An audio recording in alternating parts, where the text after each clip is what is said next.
Apa isi dalam Ka'bah? Tak sembarang orang yang bisa memasuki Ka'bah. Oleh sebab itu, banyak yang bertanya apa sebenarnya yang ada dalam Ka'bah itu. Apa benar dalam Ka'bah masih tersimpan berhala-berhala zaman dulu, sebagaimana yang dituduhkan kaum perusak Islam? Pemirsa, sebelum mengetahui isi dalam Ka'bah, ada baiknya kita mengenal dulu sisi luar Ka'bah yang belum secara umum dikenal oleh banyak orang.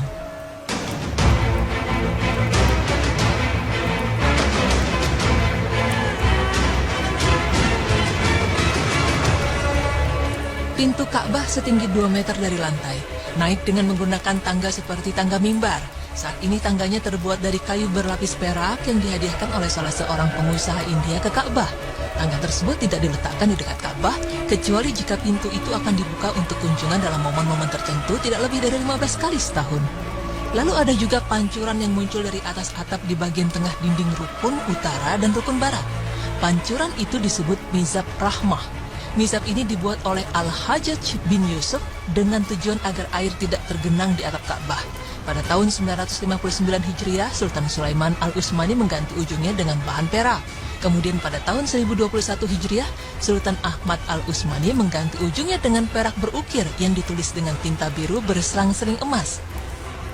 Pada tahun 1273 Hijriah, Sultan Abdul Majid Al-Utsmani mengirim pancuran air yang seluruhnya terbuat dari emas. Mizab atau pancuran air itulah yang ada sampai sekarang ini.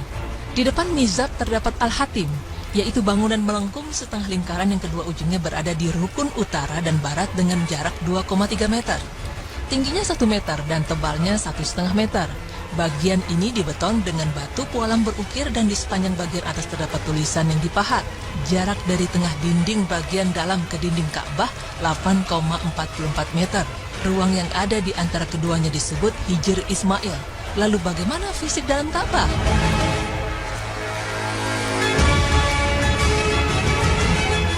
Pemirsa beriman, sebagaimana yang diperlihatkan dokumenter Kerajaan Arab Saudi, isi dalam Ka'bah hanya berupa ruangan kosong. Berikut ada 7 bagian di dalam Ka'bah yang harus kita ketahui, agar terhindar dari fitnah orang-orang yang mengatakan bahwa Ka'bah berisi berhala zaman dulu.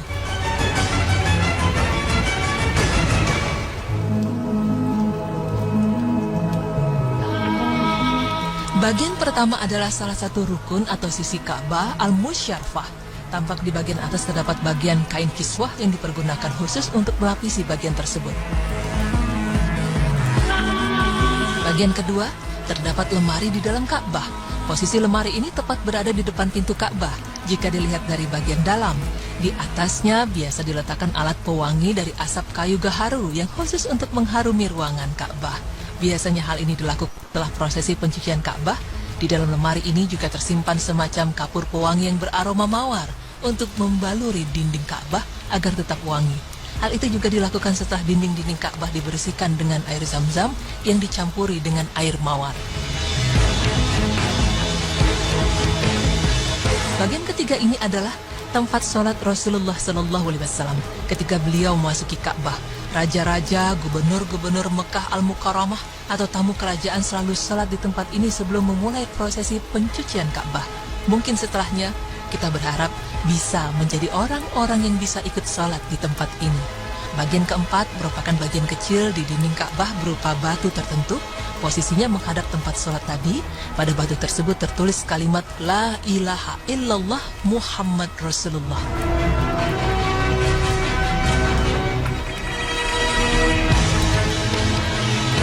Dinding Ka'bah bagian dalam dibalut dengan batu pualam warna-warni dan dihiasi dengan ukiran bergaya Arab. Terdapat 7 papan yang menempel di dinding ini yang bertuliskan nama-nama orang yang pernah merenovasi atau menambahkan sesuatu di dalam Ka'bah atau Masjidil Haram. Dikatakan bahwa tembok Sadzarwan adalah bangunan tambahan pada Ka'bah yang dikerjakan oleh kaum Quraisy. Menurut mazhab Syafi'i dan Maliki, tembok Sadzarwan termasuk bagian Ka'bah sehingga jamaah haji yang bertawaf harus berada di luarnya. Pendapat sebaliknya dikatakan oleh mazhab Hanafi. Menurut mereka, tembok Sadzarwan bukan merupakan bagian Ka'bah. Adapun mazhab Hambali memilih berada di antara dua pendapat di atas. Menurut mereka, menjauhi tembok itu sangat dianjurkan, tetapi seandainya jamaah melakukan tawaf di dalamnya, maka tawafnya tetap sah dan tidak sampai rusak. Namun yang jelas, belum diketahui secara pasti kapan pertama kali tembok Syazarwan dibangun. Setiap kali Masjidil Haram dipugar, tempat-tempat di sekitarnya juga dipugar. Tembok Syazarwan mengalami pemugaran pada tahun 542 Hijriah, 636 Hijriah, 660 dan 1010 Hijriah.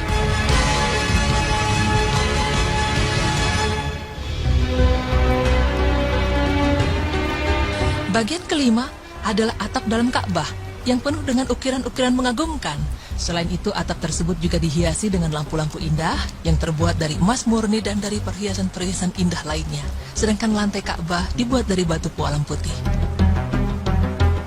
Bagian keenam, ada sebuah pintu yang terdapat di dalam Ka'bah. Pintu ini bukanlah pintu utama Ka'bah. Pintu ini dinamakan pintu Taubat. Di dalam pintu tersebut terdapat tangga menuju ke atap Ka'bah. Bagian ketujuh adalah 3 pilar dari kayu gaharu terbaik. Panjang satu pilar sekitar 1/4 meter atau setengah meter berwarna campuran antara merah dan kuning. Ketiga pilar ini berjajar lurus dari utara ke selatan. Pada awal abad ini, tahun 2000-an, bagian bawah ketiga pilar retak yang kemudian diperbaiki dengan diberi kayu melingkar di sekelilingnya. Ketiga pilar ini dibuat atas inisiatif Abdullah bin Al-Zubair 3 abad yang lalu. Meski demikian, ketiganya masih tetap kokoh hingga saat ini. Tiang ini terbuat dari kayu yang terbaik dan disepuh dengan emas murni. Bagian atasnya terlihat kain kiswah, bagian dalam yang berwarna hijau. Tampak juga ada lampu-lampu kecil, tempat pengasapan kayu gaharu, dan wadah-wadah. Benda-benda tersebut adalah hadiah pemberian dari para khalifah, para sultan, para amir, dan para raja sepanjang sejarah Islam untuk Ka'bah yang mulia. Pemirsa beriman, terbukti sudah bahwa isi dalam Ka'bah tidak seperti yang dituduhkan oleh kaum perusak Islam. Adapun Ka'bah hanya sebagai simbol atau tanda agar kita sholat menghadap kepadanya, sehingga ketika beribadah kita serempak hanya menuju ke satu arah saja. Jadi ini bukanlah berarti kita menyembah Ka'bah, sebab kita tetap menyembah Allah, hanya saja menghadap ke arah kiblat, yaitu Ka'bah.